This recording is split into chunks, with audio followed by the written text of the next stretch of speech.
ഉത്തർപ്രദേശ് സംഭലിൽ മസ്ജിദിന് പരിസരത്തെ കിണറിന്റെ കാര്യത്തിൽ തൽസ്ഥിതി തുടരണമെന്ന് സുപ്രീംകോടതി. കിണർ ക്ഷേത്രത്തിന്റേതെന്ന അവകാശവാദത്തിൽ പരിശോധന പാടില്ലെന്ന് സുപ്രീംകോടതി വ്യക്തമാക്കി. ആർ അച്യുതൻ ചേരുന്നുണ്ട് വിശദാംശങ്ങളുമായി. അച്യുതൻ, നമുക്കറിയാം ഈ സംഭലിൽ കഴിഞ്ഞ കുറേ നാളുകളായി നടന്ന ഈ അവകാശവാദങ്ങളും സംഭവവികാസങ്ങളും ഒക്കെ ഇപ്പോൾ നേരത്തെയും സുപ്രീംകോടതിയുടെ ചില ഉത്തരവുകളുണ്ട് ഈ ആരാധനയുമായി ബന്ധപ്പെട്ട വിഷയത്തിൽ. അതിൻ്റെ പശ്ചാത്തലത്തിലാണ് ഈ കേസിലെ ഇപ്പോഴത്തെ കോടതിയുടെ നിർദ്ദേശം. തീർച്ചയായിട്ടും ഗോകുൽ, നിലവിൽ സുപ്രീം കോടതിയുടെ പരിഗണനയിലുള്ള സംഭാൽ ജുമാ മസ്ജിദുമായി ബന്ധപ്പെട്ട ഹർജിയിലാണ് ഇന്ന് വീണ്ടും ഒരു ഇടപെടൽ സുപ്രീം കോടതിയുടെ ഭാഗത്തുനിന്ന് ഉണ്ടായിരിക്കുന്നത്.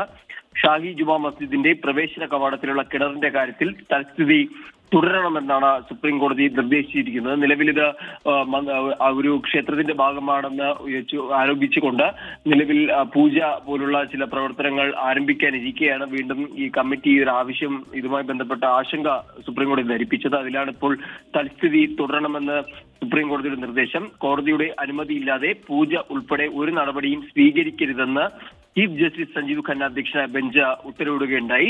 2 ആഴ്ചയ്ക്കുള്ളിൽ തൽസ്ഥിതി റിപ്പോർട്ട് സമർപ്പിക്കാൻ ആവശ്യപ്പെട്ട സുപ്രീം കോടതി ഉത്തർപ്രദേശ് സർക്കാരിന് നോട്ടീസും നൽകിയിട്ടുണ്ട്. കിണറിന്റെ ഇതുമായി ബന്ധപ്പെട്ട ചരിത്രപരമായ പ്രാധാന്യമൊക്കെ തന്നെ മസ്ജിദ് കമ്മിറ്റി ഇന്ന് ചൂണ്ടിക്കാട്ടുകയുണ്ടായി. കിണർ ക്ഷേത്രത്തിന്റേതെന്ന അവകാശവാദത്തിൽ പരിശോധന പാടില്ലെന്ന് കൂടി സുപ്രീം കോടതി ഇന്ന് വ്യക്തമാക്കിയിരിക്കുകയാണ്. ഗൂഗിൾ. ശരി, ആർ അച്യുതനാണ് ഡൽഹിയിൽ നിന്ന് വിവരങ്ങൾ നൽകിയത്.